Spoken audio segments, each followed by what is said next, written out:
recording. So again, in book 1 of the Nicomachean Ethics, ostensibly the main topic is happiness. He starts off with a few remarks on, how do we do ethics? What's the methodology? How do we approach it? And he warns us that it's not an exact science. There's a lot of gray area. These are the kind of comments that he makes. And one part of his methodology, we're going to see some of this from the quotes I'm going to read later today, is an examination of virtuous activities and people who perform virtuous activities. So looking at particular cases which are observable. This is a very empirical approach to ethics, you could argue. We're looking at particular instances of virtuous activities and looking to see if there's a general pattern that we can somehow cull together from all these examples, sort of some universal property that they all share. And so when we're doing ethics and we're trying to become virtuous or good ourselves, this is the place to start. But again, we shouldn't expect these universal, airtight, cookie-cutter rules. He is looking at actions because he thinks that, look, actions are what we are concerned with practical engagement with the world, activity, and all actions have an aim. Everything that we do for a reason. And typically, like for instance, we come to class to learn about Aristotle so we can do good on our paper for Aristotle, for instance. Okay, so this is one reason why we might do a certain thing like come to class. But we want to do good on Aristotle. That's not our highest aim or our highest telos. We don't want to do good on that Aristotle paper just for the sake of itself. There's a higher aim or a higher telos, a higher goal of getting a degree, a particular degree. And this class may be a requirement for that degree. And so the degree itself is a higher aim. And so he's thinking about actions in terms of aims. Everything has a purpose, a function, a telos, an inner principle of movement, that towards which it aims, and activities, actions. Each individual action is no different. That fits this model as well. And so he thinks that there is some aim itself that is worthy of its, it's just the highest aim, the highest telos. It's the reason we do all the other things that we do. And ultimately, it's this thing we call happiness, or in the Greek, Eudaimonia. And so we turn to what happiness is. And we got started on it. I gave a little sketch of it, but I didn't really read much from the book. So I kind of want to pick up right where we left off. If you have your textbook with you, this is, I guess, page number, what page is this? 358. Oh, wait, no, it isn't. Sorry, we didn't even get that far. It's on 350.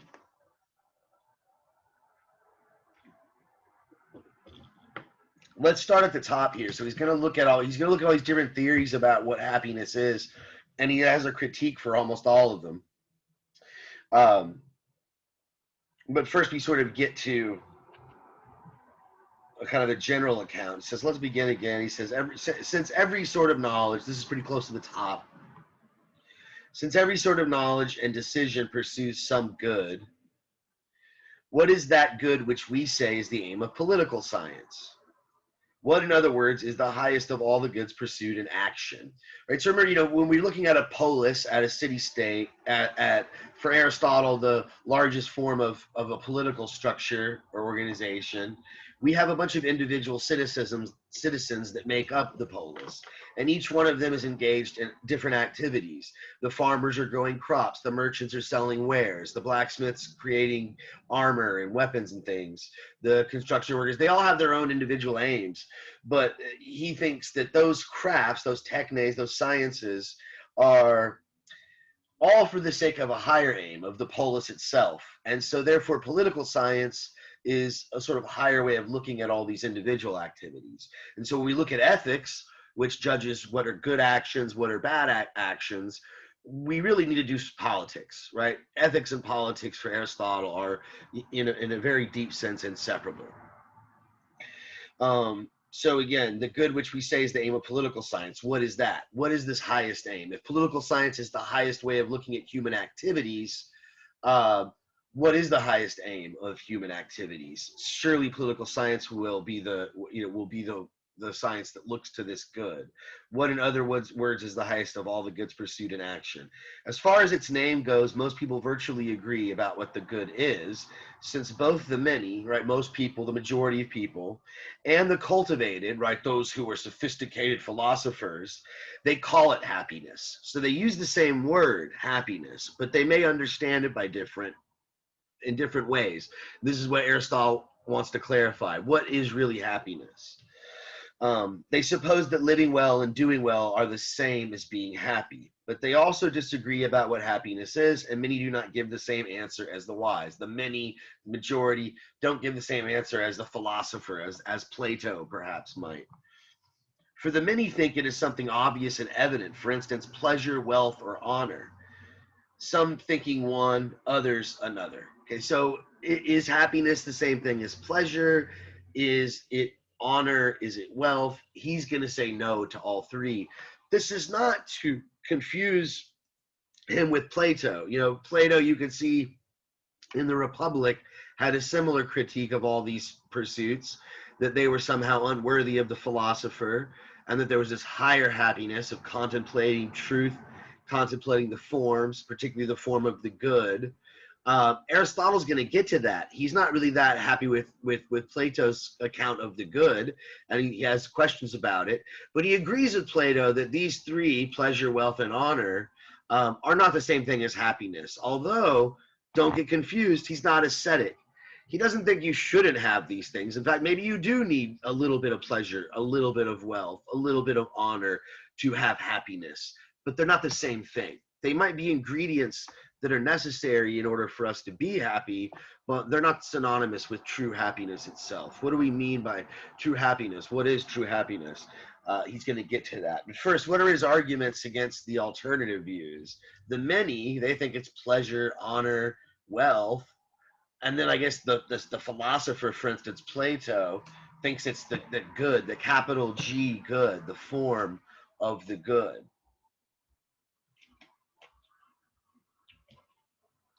He says, and this is in chapter 5, he says, the many, the most vulgar, this is the second paragraph in chapter 5, it's on page 351. The many, the most vulgar, would seem to conceive the good and happiness as pleasure, and hence they also like the life of gratification. Here they appear completely slavish, since the life they decide on is a life for grazing animals. So he's very critical of this view that life is simply pleasure. He thinks it's demeaning. It makes us we might as well be grazing animals. We're like pigs at a trough, if that's all that happiness really is for human beings. We are not just content with that sort of thing for life. Living well doesn't mean just being a pig that is, eating food all day and getting fat and just physically play. That's a vulgar type, and it's slavish. Why would he say it's slavish? I mean, maybe he's being sort of politically incorrect here, not for his time, but definitely for our time, and he's saying, this is what slaves want, right? But in a sense, even taking out that consideration, what are we a slave to? If we just seek pleasure, that's all we care about. Our whole life is pursuing pleasures. In a sense, we're a slave. What are we a slave to? To our bodies? Yeah, or like our desires, which I guess would be attached to our body. You're thinking like Plato, I suppose. But yeah, we have physical desires, and so we're a slave to those, I guess. A slave to whatever our body. Well, I guess you might have said body because that feels pain and that feels pleasure. So whatever feels pleasure, that's the body draws towards it. So so this is not a good account of happiness, says Aristotle. Well, what about honor? In the next paragraph, he says the cultivated people, those active in politics, they conceive the good as honor. I want to be a king, a warrior. I want to be someone that the people look up to and the people want to emulate. I want to be a good role model and get all this sort of stuff. And they want this because this is more or less the end normally pursued in political life. So in a way, this hypothesis that happiness is honor is a little bit more promising. Aristotle agrees that political science, since it studies all these activities that take place in the city, is the best way to pursue what the best activity is, or how to act the best way in general. In other words, how to do ethics. And so honor might be a decent candidate, but there's something wrong about it, though, he says. He says, this, however, appears to be too superficial to be what we're seeking, since it seems to depend more on those who honor than the one honored, whereas we intuitively believe that the good is something of our own and hard to take from us. So there's some intuition about happiness, says Aristotle. Maybe you disagree about this, but when we say we're happy, it seems like something that depends upon our state of being, our way of being, and whether or not somebody else acknowledges it. If you get something that you want and it's gratifying and fulfilling, perhaps popularity or honor or being honored for it isn't the essential ingredient there. Maybe it's nice, perhaps, to get accolades, to have people say, yay, it's good. But happiness, and he's going to say this later, that happiness has to be self-sufficient. And we'll explain, what he means by that. It has to be self-sufficient, whereas honor depends on other people. You don't control what they think about you. You can act a certain way, whether or not they approve of your actions is out of your hands, really. You can do the best and hope for the best, and if you act really well, you're going to hope that they like you, but you never know. So honor, he says, because it depends, and it seems sort of superficial, it's just appearance on the outside. This is not the real complete happiness that we seek. This is not the essence of being happy. It's honor. What about wealth? That one should be pretty obvious, right? Are there people who are wealthy and not happy? Is it possible to be super rich and super wealthy, but still be like not happy at all? What do you think? Are there any rich people in here? We can be friends if you want. You can take me out to lunch. I'll try to make you happy. I'll make you laugh. Buy me steak and lobster dinner.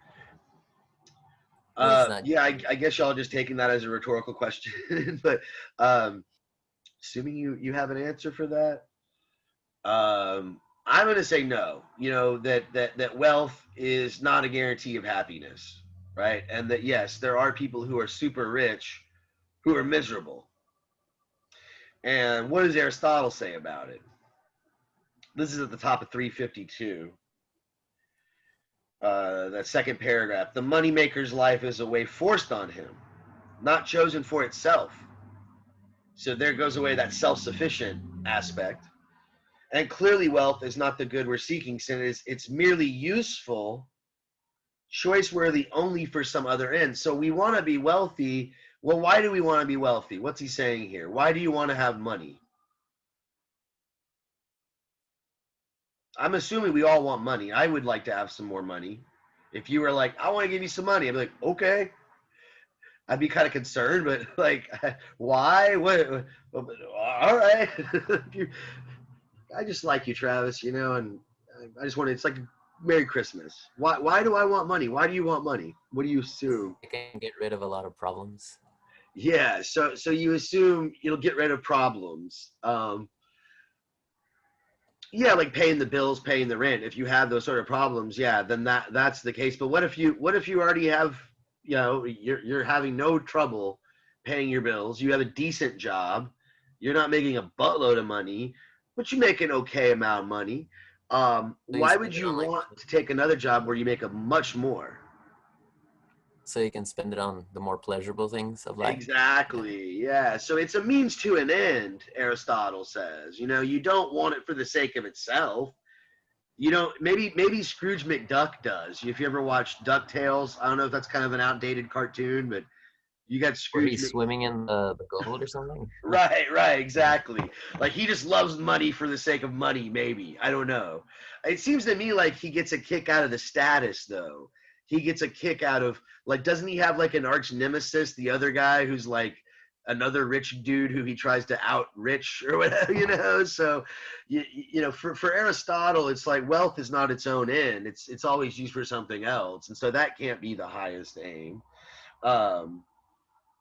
So, and another thing, and this is going to come up later, he talks about, with wealth, there's really, if all you care about is making money, there's no way to know whether or not you have enough. You can always make more, and so you'll never be really complete. You'll never be satisfied, and happiness has to have this sort of completeness for him. So, well, what about Plato's approach? So most people say it's pleasure, honor. Sometimes they say it's being rich. That's kind of the common view of happiness, and so he rejects those. But what's wrong with Plato's perception of good? To be happy, just study philosophy. The highest good is not pleasure, honor, wealth. The highest good, the highest thing we aim for, what makes us truly happy, is to know the good and to do the good and to understand the good itself. And so he turns to this notion of the good, and he doesn't seem to have much. He doesn't have, I wouldn't say respect is a bad way to put it. It's not that he disrespects Plato. It's just that he finds that this approach to goodness, the highest good, the highest aim, the Platonic approach is kind of futile and useless and not practical. So if you look at the bottom of 352, the second to the last paragraph, he writes, good is spoken of in as many ways as being is spoken of. Yeah, we saw this in the Metaphysics, being, right? It's a substance, attribute of a substance, or on the road to a substance. So good is spoken of in many ways, just like being is spoken of in many ways. For it is spoken of in what it is, as God and mind, in quality, as the virtues, in quantity, as the measured amount, in relative, as the useful, in time, as the opportune moment, in place, as the right situation, and so on. Hence, it is clear that the good cannot be some common nature of good things that is universal and single. For if it were, it would be spoken of in only one of the predications, not in all of them, right? So good itself doesn't have any meaning. It's got relative meaning. It needs a context. So the idea that there's a good itself by itself, that everything that's good is good in this way, the kind of good that Plato's talking about, Aristotle rejects that. Let's go through the list again. He says, so it's spoken of in what it is, as God in mind. So those are seen as good. They're just good for being what they are. God is just good because he's God. There's good in quality, as in the virtues. Like he's good because he has bravery. He's brave. He has this quality, this character trait. So good is spoken of in that way. In quantity, like that's a good amount of salt for the recipe. That's not a good amount, in that sort of sense. In relative, as the useful, like if you say something's useful, that's relative. Like useful for what? Useful for building, not useful for eating. This brick is useful for building a wall, but it's not useful for giving me nourishment. In time, as in the opportune moment, it's a good time to explain Aristotle, whatever, I just made that up. In place, the right situation at the right place at the right time, and so on. And so there's no one account of goodness that gets at all of these different meanings, all these different senses of the term good. So Aristotle seems pretty suspicious, skeptical that there is such a thing as the good itself. And even if there were, you'll see here in a minute, later on, he says, it doesn't seem to be something that would be very useful to know. Even if there were such a thing as this good itself that Plato speaks of, it's not apparently obvious what we could do with any sort of understanding of it. He says further, if a number of things have a single idea, there's also a single science of them. Hence, if there was an idea of good, there would be also some one single science of all goods. But in fact, there are many sciences of even of the number of goods under one predication. For the science of the opportune moment, for instance, in war is generalship, in disease, medicine. So good timing means something different if you're a doctor than if you're a general. Or if you're a musician, good timing means something completely different than all of those. And so Similarly, the science of the measured amount in food is medicine and exertion gymnastics. Hence, there's no single science of the good, so no idea, right? So the right amount of food for being healthy versus the right amount of food so that you can gain muscle and be big and be a good wrestler or something like this. These are maybe two different notions of goodness. And if we skip forward a little bit, you get to this part I was talking about where he's rather skeptical of the usefulness of this idea, even if it was a thing, even if there were a good itself. This is pretty close to the top of page 354. It's in the second paragraph where he says, even if the good predicated in common is some single thing or something separated itself in itself, right? A Platonic form, independent in its higher realm. Even if that were true, clearly it is not the sort of good a human being can pursue in action or possess. But that is just the sort of thing that we're looking at for our inquiry. So if it is, it's not something that has to do with practical activity. And for him, that's what ethics is about. Ethics is about acting just, being a good, virtuous person, whatever that means. And so this is a very sort of intellectual understanding, not something that we could apply to a practical, specific situation. If you look at that paragraph at the end of chapter 6, he says, moreover, it's a puzzle to know what the weaver or carpenter will gain for his craft from knowing this good itself. Again, how do you apply, if I'm a carpenter, I want to be a good, virtuous carpenter. I'm a businessman, I want to be a good, virtuous businessman. If I'm a politician, I want to be a good, virtuous politician.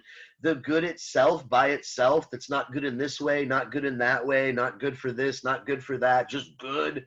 How do I apply this to my craft? How do I apply this to my skill? How do I apply this to my activity in my life? This is not really obvious, and it kind of seems like there's no application.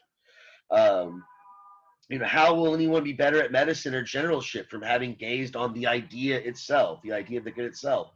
For what the doctor appears to consider is not even health universally, let alone the good universally, but human beings' health, since it is particular patients that he treats. Okay, so now we get back to what is happiness then, Aristotle? If it's not pleasure, if it's not honor, if it's not wealth, if it doesn't involve some sort of knowledge of goodness, like the Platonic goodness, then how do we achieve eudaimonia? What is eudaimonia? What is this highest aim that we're seeking? And what does it really look like? And now he's going to get back to this. This is chapter 7 here in book 1. He asks, this is the second paragraph, what then is the good in each of these cases? Surely it is that for the sake of which the other things are done. And in medicine, this is health.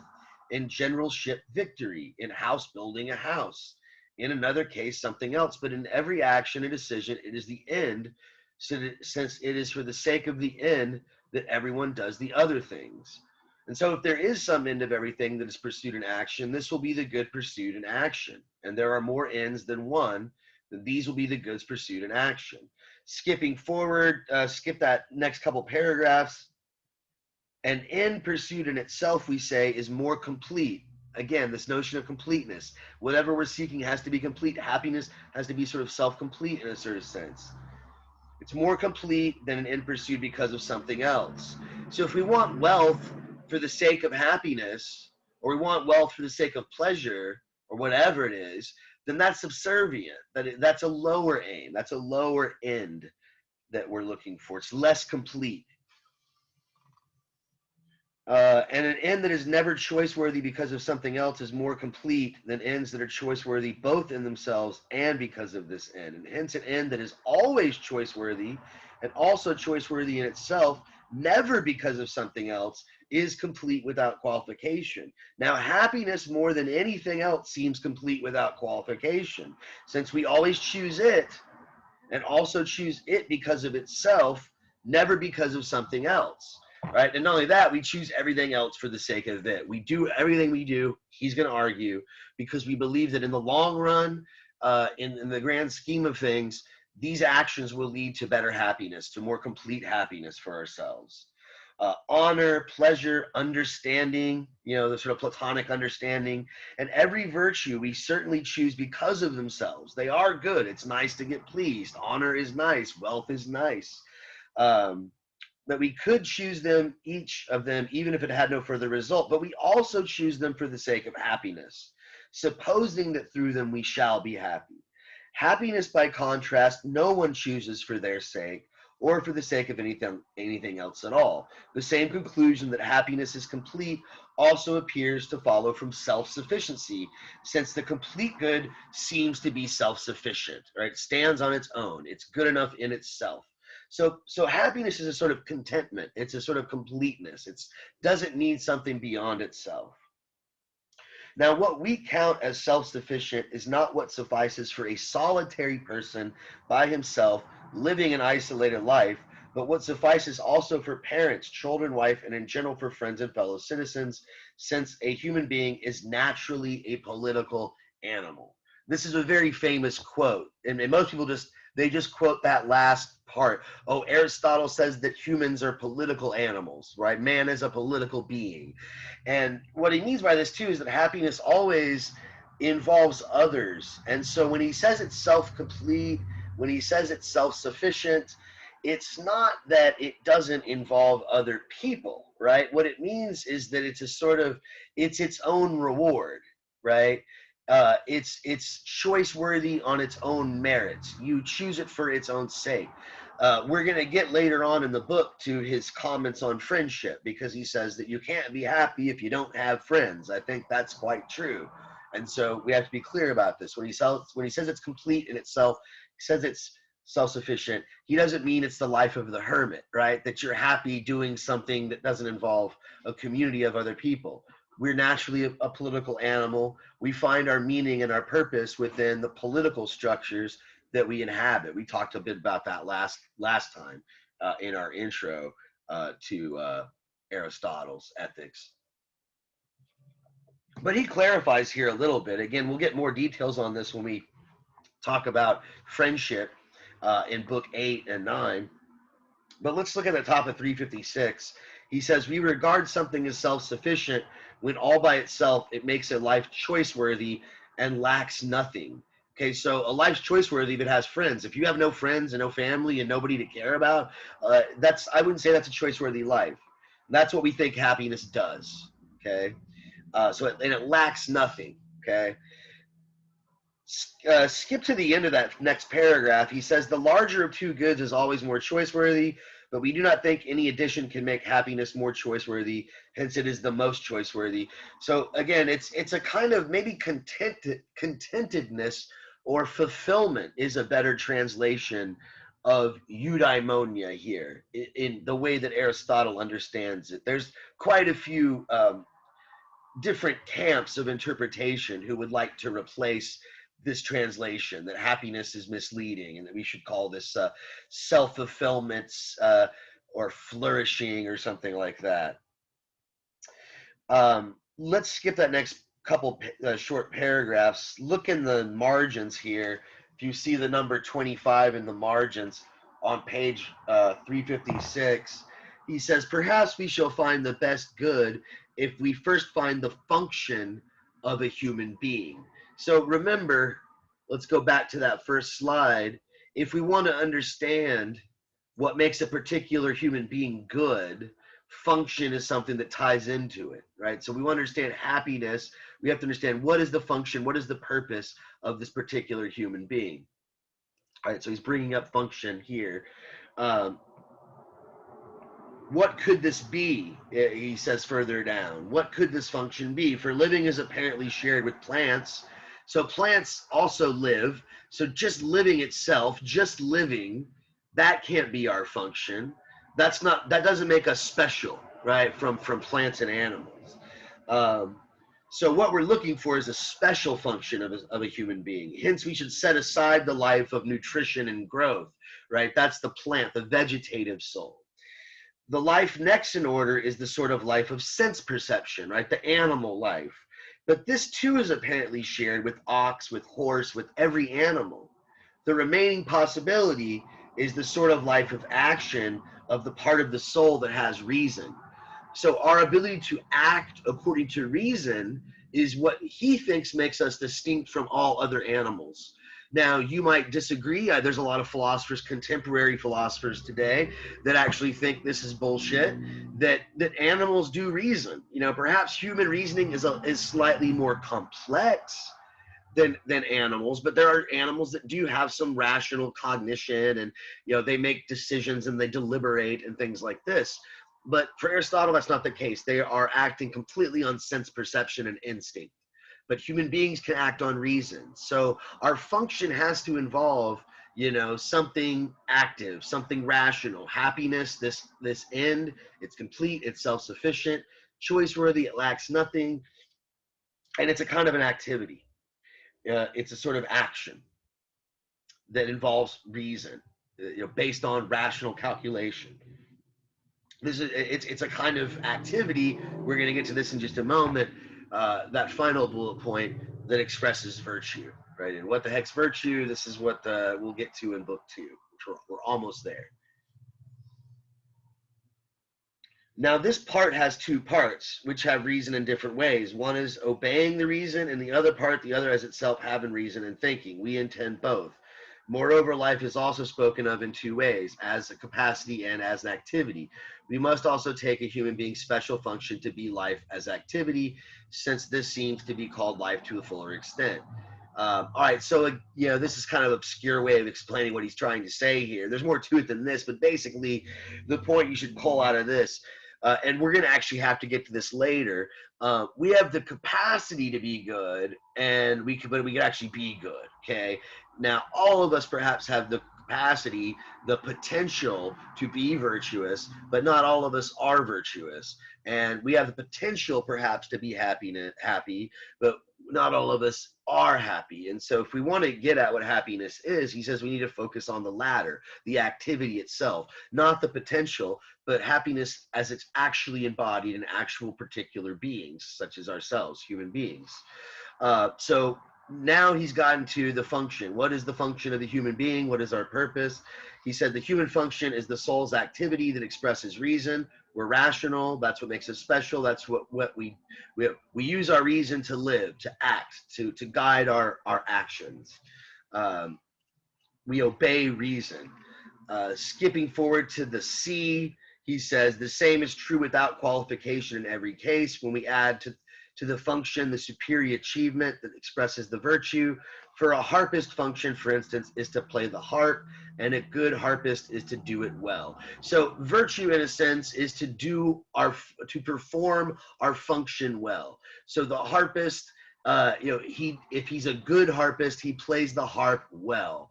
A dancer, if they're a good dancer, they dance well. All of us can dance, but we don't dance well necessarily. So happiness, he says, is a sort of activity of the soul. It's a rational activity of the soul that expresses virtue. It's a good, like a harp player playing living a good life, acting like a good person, treating people fairly, being a good member of society, contributing to society in the right way at the right time with your own personal individual skills. That is being virtuous. Okay, and that's expressing virtue. That's being good. That's performing your function, acting rationally in a rational society, right? This is the essence of happiness, right? Doesn't sound all that sexy when you sort of just lay it out like that, right? It's a rational activity of the soul in complete accordance with excellence, or complete, in complete virtue. The human good turns out to be the soul's activity that expresses virtue. That's after letter F there in the passage I was just reading, right? It's the soul's activity that expresses virtue. That's the good that we're aiming at, right? We want our soul to be actively expressing virtue. So what the heck is virtue? We're going to get to that in just a minute, right? The Greek word is arete. We briefly touched on it last meeting. It's a Greek word that has a common meaning, that it's being good at what you were designed to do. I guess a coffee maker, if it makes a really good pot of coffee, it has arete. It is an excellent, a virtuous coffee pot. But obviously Aristotle has human virtues in mind here, human arete. So someone who has arete, who has virtue, is someone who performs their function well, and who has this virtuous activity of the soul. And there are virtues themselves. These are sort of character traits. We'll get to these in a minute. They're sort of traits of character that one has or displays in one's actions. And he'll get into more details about this in book 2, but we still got to get through the rest of book 1 here. So let me get to the, in fact, I think I might actually skip a lot of this stuff. The appeal to the common beliefs. In fact, actually, yeah, let's skip forward to the top of 361 where he says, it's not surprising then, this is the very top of 361, it's not surprising then that we regard neither ox nor horse nor any other kind of animal as happy. So he's using that word differently. You might say, hey, my cat, she seems pretty happy. Look at how happy she is. Aristotle would probably correct you and say, she's pleased. Only humans can be happy because only humans are rational. We are the ones that have this rational activity of the soul. None of the animals can share in this sort of activity. And for the same reason, a child is not happy either. Same thing, the child hasn't developed their reasoning faculties fully yet, and so the child can't really be happy in the sense that he's talking about. Can't display this virtuous activity of the soul. If he's called happy, he's being congratulated because of anticipated blessedness. Since, as we've said, happiness requires both complete virtue and a complete life, right? We have to have fulfillment. We have to have, a fulfilling career, a fulfilling relationship with our family and with our spouse if we have one, and children and friends and all this stuff. We have to have a connection to our community. All these sort of things have to be in place. The child doesn't have all that yet. The child is not fully developed, right? So the child can't have this sort of active, virtuous soul. Okay, I'm skipping a lot of the quotes that I have here. He does, this is kind of the realism here. I'm skipping this on 362. He talks about fortune and misfortune, and in general, I think that this is the realism here. He's going to say all of us, if we live in a society, most societies, he's going to argue, we're going to have opportunity to develop ourselves to our fullest extent. If we don't, and we don't have those opportunities, then we don't live in a just society, perhaps, is probably what he would say. Or maybe we're a slave and we're not supposed to be happy, right? That's probably what he would also say. Probably not the best response, but still, just being real. But he's kind of a realist, though. He says, if you're King Priam, you're not going to be happy. King Priam was the guy who lost Troy, if you ever read the Iliad. He gets to see his son die, and then he dies the next day. And his whole and before he dies, he knows that his wife and his daughters are going to be sold into slavery or just given into slavery. And so this man is not going to be happy. So Aristotle acknowledges bad luck. External factors get in the way of us being able to fully develop ourselves and completely achieve eudaimonia. But by and large, these are exceptions to the rule. Most of us, it's possible. We live in a society that functions in a certain way, and we ourselves can function in that society in a certain way. And by doing so, we contribute to our own well-being and the well-being of the polis itself. This might seem idealistic, but this is the picture that Aristotle wants to paint. And if it doesn't work out this way, there's something wrong, right? We need to look at the laws of the society, or we need to look at ourselves, probably, for Aristotle, right? He's sort of pretty conservative in general about, revolution and reform and stuff like that. Change, if there is any, in the political structure, needs to be slow and gradual and moderate. Okay, so I actually skipped quite a bit there, but we're jumping forward. We're getting to the end of book 1. Let's look at chapter 13 of book 1 just to finish it off. He's segueing into this discussion of virtue. He says, since happiness is an activity of the soul expressing complete virtue, we must examine virtue. Okay, so I like that quote because it gives you a nice, sort of summary definition of happiness for Aristotle. Right, it's a virtuous activity of the soul. Or how is it? It's an activity of the soul expressing complete virtue. That's how our translators have rendered it. So we have to examine virtue then. What is virtue? If happiness is a virtuous activity of a soul, what is virtue? And that will perhaps also be a way of studying happiness better. Moving on to the end of the very end of book 1, at the bottom of 365, he says some virtues are called virtues of thought, others virtue of character. Wisdom, comprehension, and intelligence are called virtues of thought. Generosity and temperance, virtues of character. For when we speak of someone's character, we do not say that he is wise or has good comprehension, but that he is gentle or temperate. Hence, these are virtues of character. And yet, we also praise the wise person for his state. And the states that are praiseworthy are the ones that we call virtues. Hence, wisdom is also a virtue. Okay, so he separates the virtues here, and he's going to repeat this at the beginning of book 2, between virtues of thought on the one hand. I got all caps on for some reason.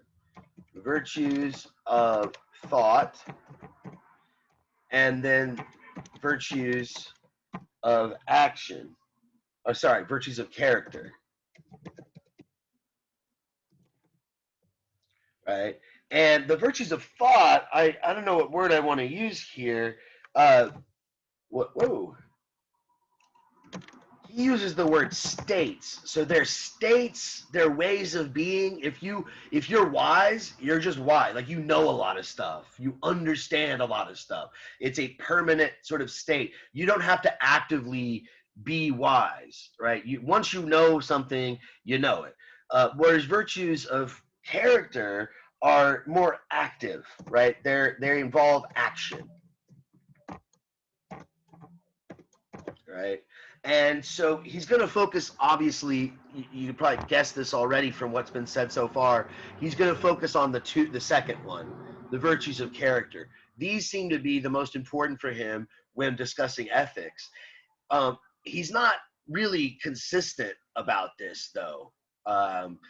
Towards the end of the Nicomachean Ethics, when you get to book 10, he makes the argument, or he makes a statement to the effect that if you aren't wise and you don't have virtues of thought, then you aren't completely happy, that you aren't completely fulfilled. But then he also seems to contradict himself earlier on. You're going to see in a minute. I don't know if I marked the passage here, but if you read it, you might have noticed he says something to the effect that really, for complete happiness, virtues of character are the main thing, and really the only thing you need. You don't really have to have intellectual knowledge of the good to have a good life. This is another place where he differs from Plato. Plato, in many of his writings, seems to equate knowing the good with doing the good. So if you understand the forms, if you know the form of good, you'll automatically be a good person. You'll just do the right thing. It'll just follow from your knowledge. You'll flow from your soul. You won't be able to help but do the good. But Aristotle distinguishes between virtues, intellectual virtues, the virtues of thought, and active virtues, practical virtues, virtues of character.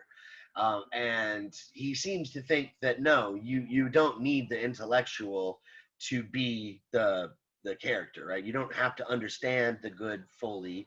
You do have to act based according to reason and sort of be, aware of what you're doing, but you don't have to have this sort of metaphysical understanding of it like Plato suggests to actually be fully good.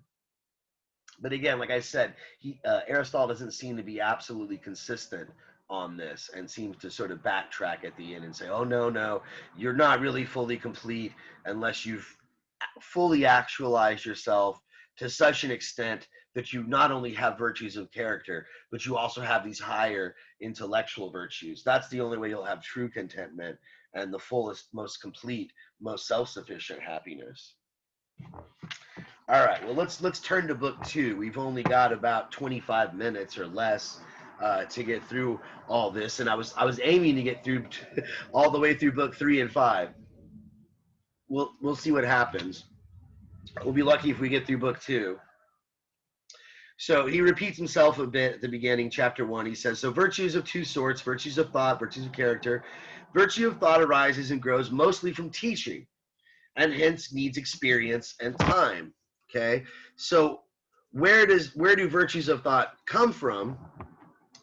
teaching, right?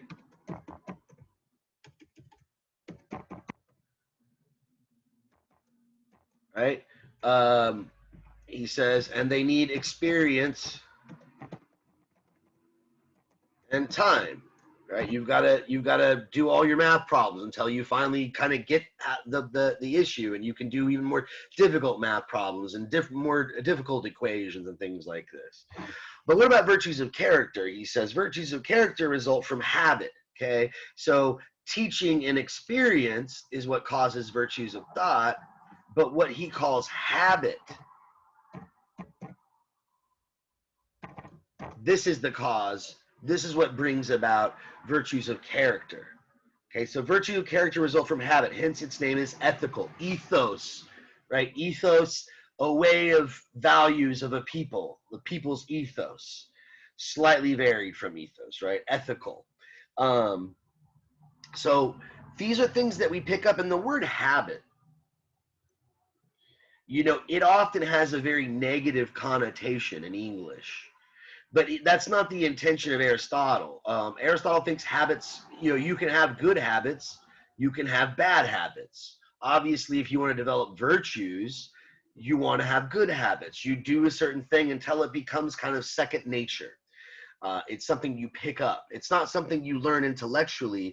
It's something you get through actual practice, through activities.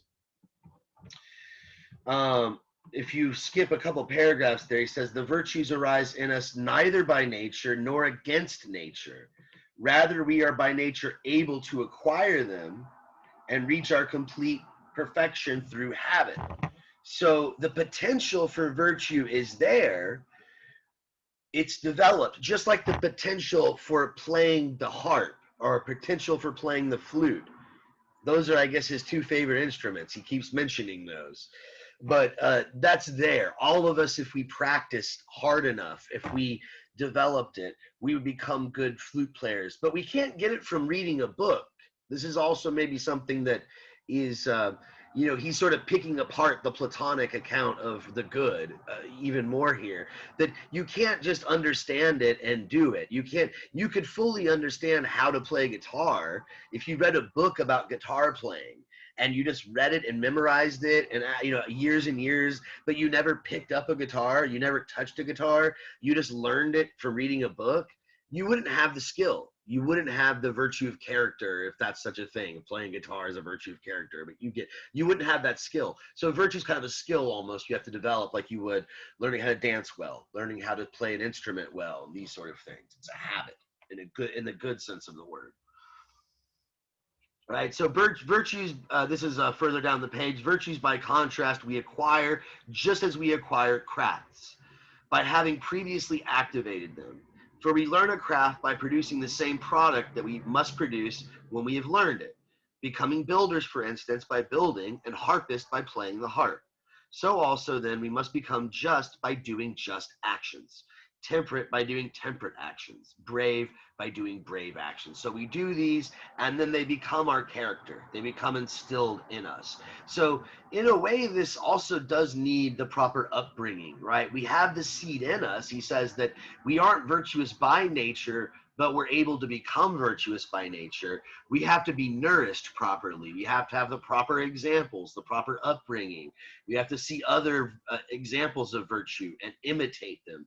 Just like the carpenter who is the novice or who is the apprentice just watches the carpenter and copies the master carpenter until he's able to do it himself and have the full skills that he's embodied in his own virtuous activity of the soul, you know, his carpentry activity of the soul.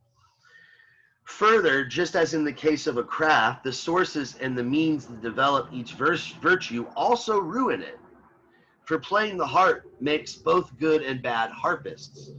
And it is analogous in the case of builders and all the rest. For building well makes good builders, building badly, bad ones. Again, we learn by example. If it were not so, no teacher would be needed, but everyone would be born a good or a bad craftsman. It is the same then with the virtues. For actions and dealings with other human beings make some people just, some unjust. Actions in terrifying situations and the acquired habit of fear or confidence make some brave and others cowardly. So if we skip ahead to chapter 2, let's see, do I want to skip that? No, I don't. This is important. He says at the top, the purpose of our examination is to know what virtue is, or not to know what virtue is, but to become good, since otherwise the inquiry would be of no benefit to us. Hence, we must examine the right way to act, since, as we've said, the actions also control the character of the states we acquire.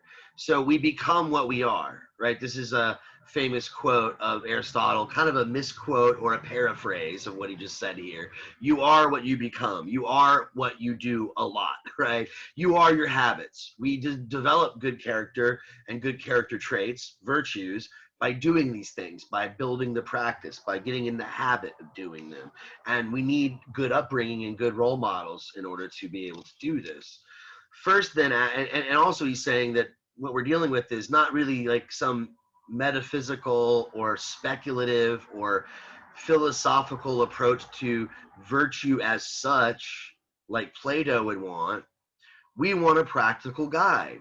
We want to know how to apply this stuff to action. So we need to keep that in our heads here. So first, then, he says, when we're talking about actions, when we're dealing with virtues, he says actions should always express the correct reason. Okay, so whether we're talking, and I guess we're still, maybe we should get a sub bullet point thing going here. So when we're talking about virtues of character, right, and right now I guess that's the most important, that's the focus here for Aristotle. What we need first, he says, is that they must involve correct reason. Okay, so what does he mean by that? We have to give the right reason. When we act, we're doing it for the right purpose, function, aim, reason, principle that we're acting on. That's the common belief, and let's assume it. Later, we will say what correct reason is and how it's related to the other virtues. He's going to get to that pretty quickly here, actually. But let's take it as agreed in advance that every account of the actions that we must do has to be stated in outline, not exactly. He's getting kind of repetitive here, right? Remember, I can't give you exact rules. I kind of just got to give you an outline of virtue. Ethics, there's a lot of gray area. It's not as exact as like mathematics, so you shouldn't expect it to be as universally applicable. This is a bit of repetition here. So as we also said at the start, the type of accounts we demand should reflect the subject matter, right? So since ethics is filled with subject matter that is unclear and full of gray area, we should expect that the science that deals with it has a lot of gray areas and it's not exact.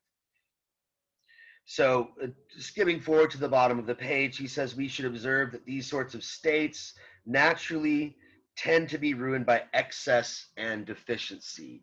All right, so not only do virtues of character display correct reason, but he says they're ruined by excess and deficiency. Okay, and so for both, let me start that over. We observe that these sorts of states naturally tend to be ruined by excess and deficiency. We see this happen with strength and health, which we mention because we must use what is evident as a witness to what is not. So strength and health are more obvious. Virtue is a little bit more vague. But strength and health are ruined by excess or deficiency.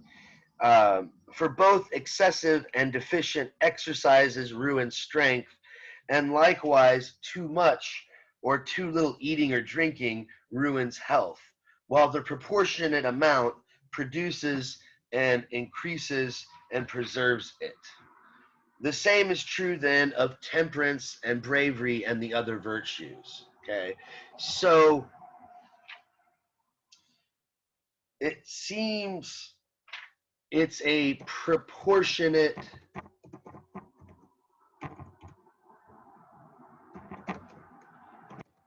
amount. So whatever virtues are, whatever we're talking about when we talk about arete, they involve the correct reason, They're ruined by excess and deficiency, just like excessive exercise ruins strength, but deficient exercise also ruins strength. Same thing with health, this sort of thing. So virtues are something like this. They're an activity that is sustained by the proportionate amount, not too much, not too little. Moderation basically is what we're looking for. This is known by many as the golden mean. Aristotle is often referred to as he's an adherent of the golden mean. This is the principle of the golden mean. That's a phrase he never used, but is often used to describe this approach to ethics, to activities, to virtuous activities, right? Virtues are always an expression of the golden mean. They're not too much, not too little, but it's always proportionate to the individual. As he puts it, temperance and bravery, right? These are examples of virtue. Let's actually get a new slide going here.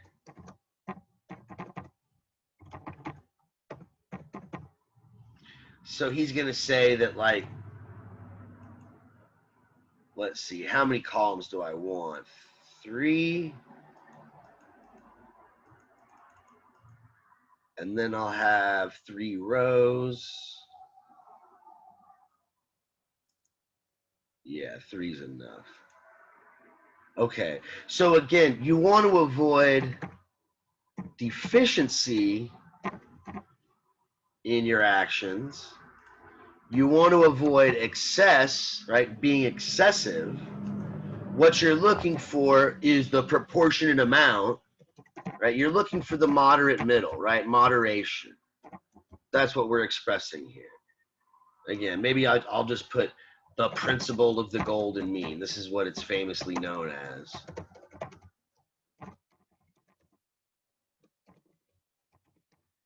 So if we look at these particular virtues, like he mentions bravery and he mentions temperance, okay?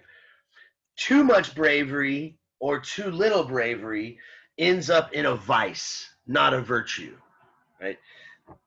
Too much temperance or not enough temperance ends up in a vice, not a virtue. So what will we call the state of character of someone who is completely deficient at bravery, lacks bravery? What do you call that guy? Not brave at all. Coward. Yeah, so cowardice. What if you're too brave? Like stupidly brave? Is there a word for that?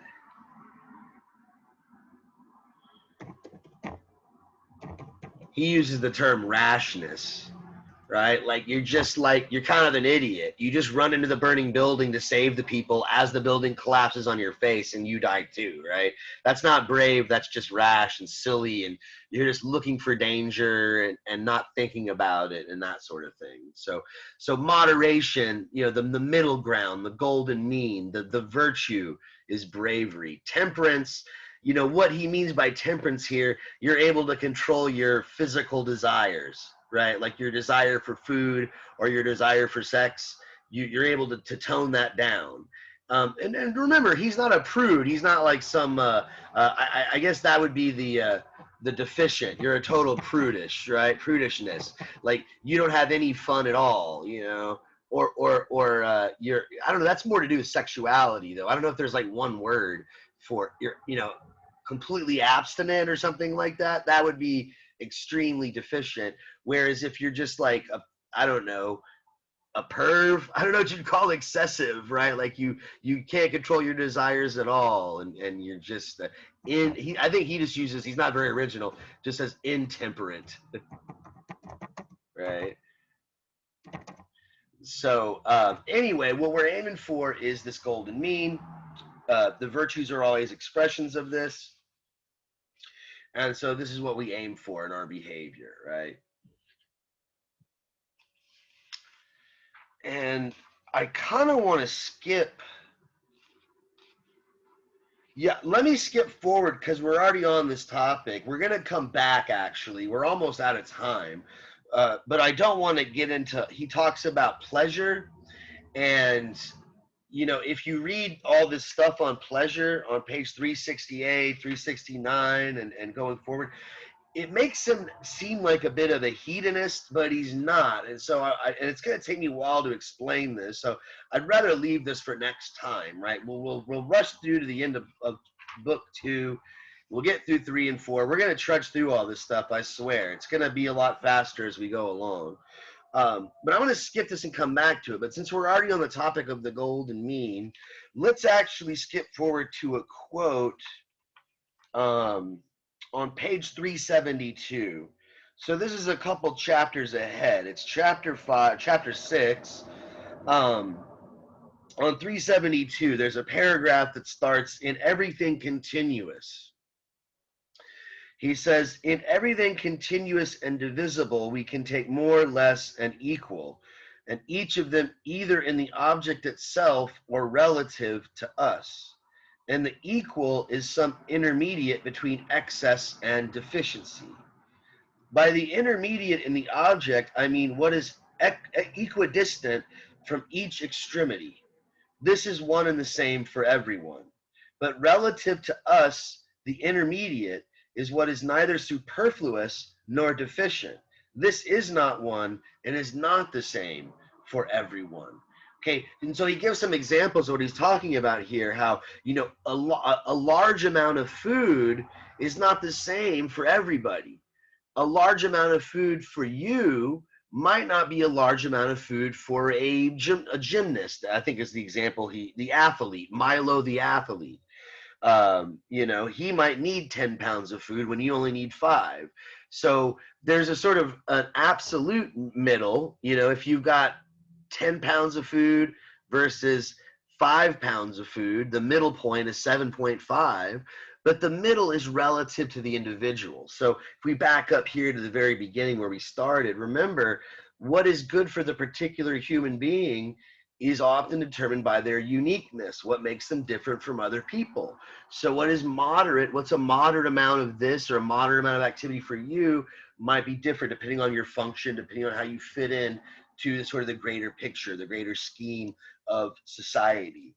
All right, so again, this is all, you know, virtue itself is it's moderate, it's a middle, it's a golden mean. And that is a sort of general account of it. That's a sort of universal account of virtue, that virtue is an expression of moderation, right? It involves good reason, and correct reason is what aims for the middle, right? Rational activity, rational actions are actions that are not excessive and they're not deficient.